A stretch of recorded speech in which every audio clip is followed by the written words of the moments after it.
still in the Bible here. We're still in Bible country. Yep. Glenn, the other thing is the universities could never charge the prices they pay if it wasn't for the government making it so they can get low-interest loans and funneling our tax dollars to these universities. And telling the universities are the ones who are teaching our children that capitalism is bad.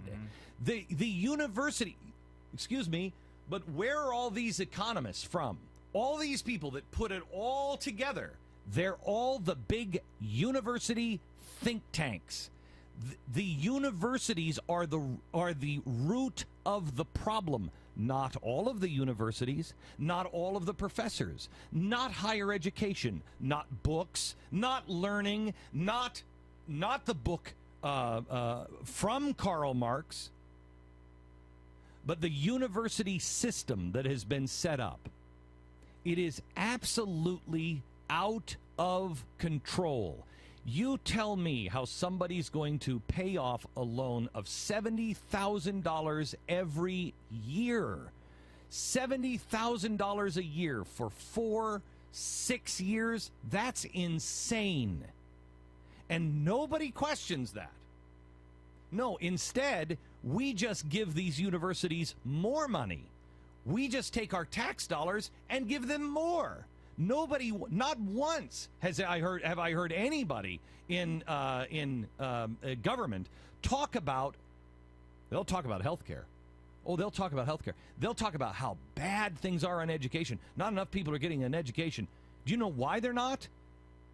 Because it's $40,000 a year. That's why. And now let me ask you, what exactly have they changed at these universities where they have to have a 500% increase in cost? Why? Cloward and Piven were teaching at universities. You really want to collapse the system? Do you know what you do? If you need, think of this. If you're a revolutionary and you know I got to get the youth, I have to get the youth behind it.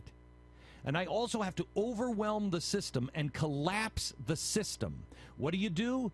You make sure that nobody gets any kind of outside learning. You make sure that there's no apprenticeship programs. You make sure that everybody's a dummy unless you went to college, and a good college and an expensive college. And then once you have that foundation laid, then you just keep increasing the cost.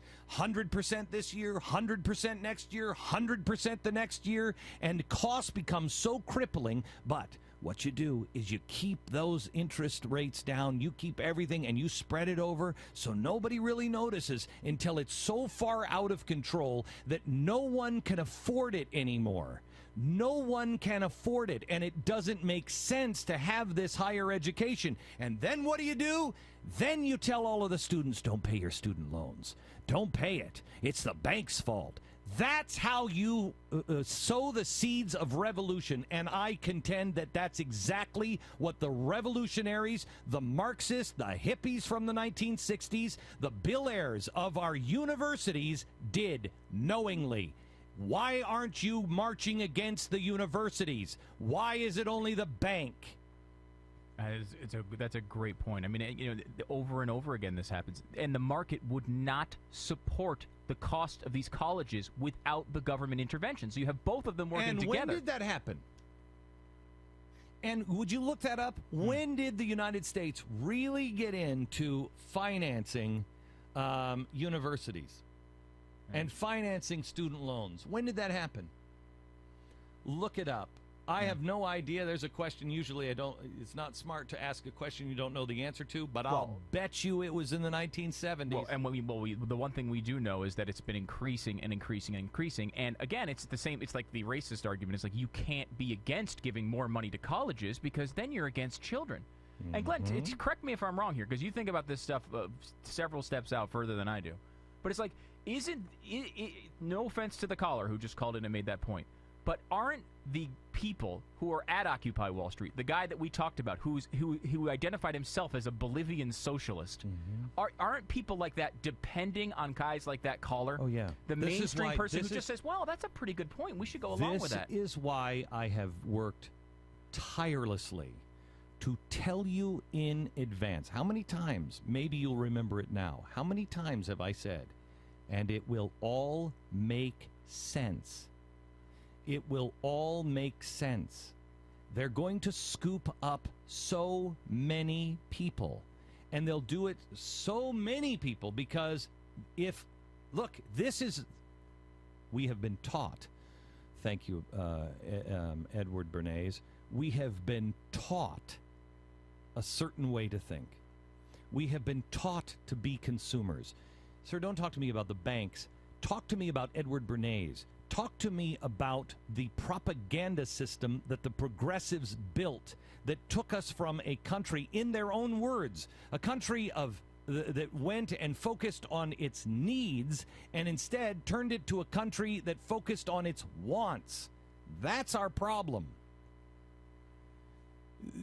Here is a group of people that have planned this, and they are going to scoop up all of the people who want a way out. Do you know why we believed? Well, everybody, you can have everything. You can have everything. We wanted to believe that. We knew it was not true. Social Security, we know that's not true. But we accept the lies, the blatant lies. Oh, well, this doesn't really have any problem. We accept that. Why? Because if we don't, it requires us to think and behave differently, and we don't want to. We like our life. We don't want to. Read Harry Truman. Read what happened to Harry Truman in 1919 when he and his partner went broke. Why? Because the progressive government of Woodrow Wilson drove our economy into a cliff. He went broke. He refused to go bankrupt. Instead, he worked it out with all of his creditors, and he paid his last payment in 1939. It took him 20 years to pay off his debt. Don't talk to me about these banks.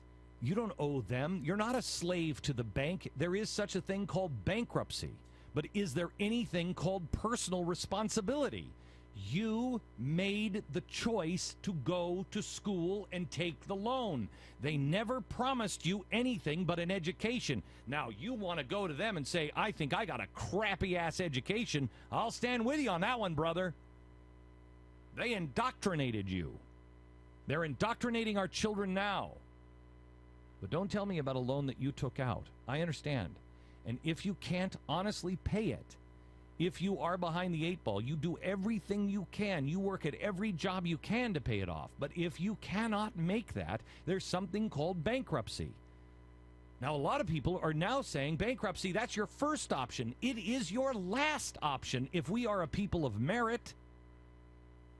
But not anymore, because we have been taught to blame someone else. No. No. By the way, thank you, Stu. Federal cash to students for college expanded greatly in 1965 as part of the Great Society. What a surprise.